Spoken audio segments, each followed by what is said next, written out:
नमस्कार, स्वागत है आपका द हिंद वॉरियर न्यूज में, जहां हम उठाते हैं आपकी आवाज सच के साथ। आपके आसपास या गली मोहल्ले में अक्सर आपने गड्ढों की समस्या तो देखी होगी या हो सकता है आप भी इसे झेल रहे हो। ऐसे में ये गड्ढे बड़ी परेशानी कब बन जाए कुछ नहीं पता। ऐसा ही मामला बल्लभगढ़ सेक्टर 61 से सामने आया है, जहां 30 फीट गड्ढे में गाय गिर गई। दरअसल गाय वहां घूम रही थी और अचानक वो पास बने गड्ढे में गिर गई, जिसके बाद स्थानीय लोग वहां आए और इसकी सूचना दमकल विभाग और गोरक्षकों को दी, जिसके बाद गोरक्षक दल ने गाय को गड्ढे से बाहर निकालने की कोशिश की। इस दौरान उन्होंने दमकल कर्मियों को भी फोन किया, लेकिन उनकी तरफ से कोई संतोषजनक जवाब नहीं मिला। इसी बीच गोरक्षकों ने गड्ढे में उतरकर 1.5 घंटे की कड़ी मशक्कत के बाद गाय को बाहर निकाला। इस पर गोरक्षक ने बताया कि उन्होंने दमकल विभाग को इसकी सूचना दी थी, लेकिन उनकी तरफ से कोई पहल नहीं हुई। साथ ही उन्होंने बताया कि यहाँ बच्चे भी क्रिकेट खेलते हैं, ऐसे में यह गड्ढा खतरनाक हो सकता है। हमारे पास सूचना आई थी सेक्टर 61 मलेरना रोड बल्लभगढ़ पे एक 30 फुट गहरा गड्ढा था और उस गड्ढे में गाय गिर गई थी। हमें सूचना मिली। सूचना मिलने के बाद हमारी पूरी टीम गोवंश सेवाधाम चिकित्सालय बल्लभगढ़ मौके पर पहुंची और वहां जाकर हमने देखा कि हाँ, गाय 30 फुट गहरे गड्ढे में गिर गई है और कुआं था, पतलाई था काफ़ी। फिर हमारी टीम और भी हमारे सदस्य आए और हमने गाय को निकालने का प्रयास किया, लेकिन उस टाइम हम गाय को नहीं निकाल पाए। फिर हमने फायर वालों के पास कॉल करी। फायर वालों के पास हमने कॉल करी, लगभग पूरा 1 घंटा हो गया था। 4-5 बार हमने 101 नंबर पर कॉल मिलाई, लेकिन वहाँ पर फायर वाली गाड़ी नहीं पहुँची।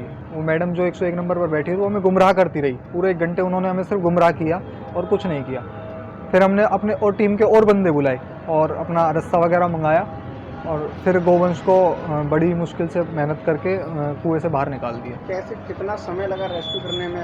गोवंश को 30 फुट गहरा जो कुआं था उससे कैसे कितना समय लगा? रेस्क्यू करने में लगभग हमें लगभग 1.5 घंटा लगा था।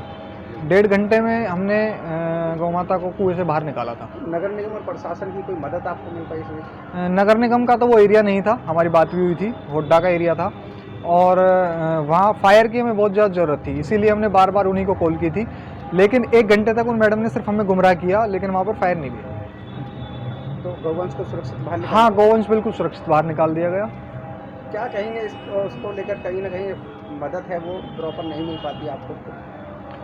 यही कहेंगे कि जब 101 नंबर पर उनको बिठाया गया है, उनको लोगों की मदद के लिए बिठाया गया है और चलो अभी तो ये गोवंश का हादसा था, अगर कहीं पर कोई बड़ा हादसा हो जाता क्या तो भी वो मैडम इसी तरीके से गुमराह करती रहती है 1-1.5 घंटे के लिए। तो ये इस तरीके से तो हादसे होते रहेंगे। क्या वजह है जो गोवंश कुएं में गिर गया था? क्या वजह थी इसकी? गड्ढा था वहाँ पर, गहरा हुड्डा में गड्ढा है, वो हुड्डे की जगह है, वो सबसे बड़ी कमी उनकी भी है। इस बीच कोई बच्चा है या कोई खेलता हो? हाँ बिल्कुल गिर वहाँ पर क्रिकेट खेलते हैं बच्चे, छोटे छोटे बच्चे आते हैं वहाँ क्रिकेट खेलने और वो गड्ढा उनके बिल्कुल पास है, बिल्कुल ही जहाँ पर वो खेलते हैं उसके पास में ही है। और अगर वहाँ बच्चा कोई गिर जाए तो शायद निकल भी नहीं पाएगा और ये हुड्डा की कमी है, क्योंकि हुड्डा की ज़मीन है वो। कौन सी संस्था है और कितने लोगों ने इस गोवंश को संभाला? गोवंश सेवाधाम चिकित्सालय बल्लभगढ़ हमारी संस्था है और लगभग हम 25 से 30 अपने टीम के सदस्य वहाँ पर थे उसको निकालने के लिए। ऐसे ही बड़ी जानकारी के लिए बने रहिए हमारे साथ। हमारे चैनल को लाइक, शेयर और सब्सक्राइब कीजिए। धन्यवाद।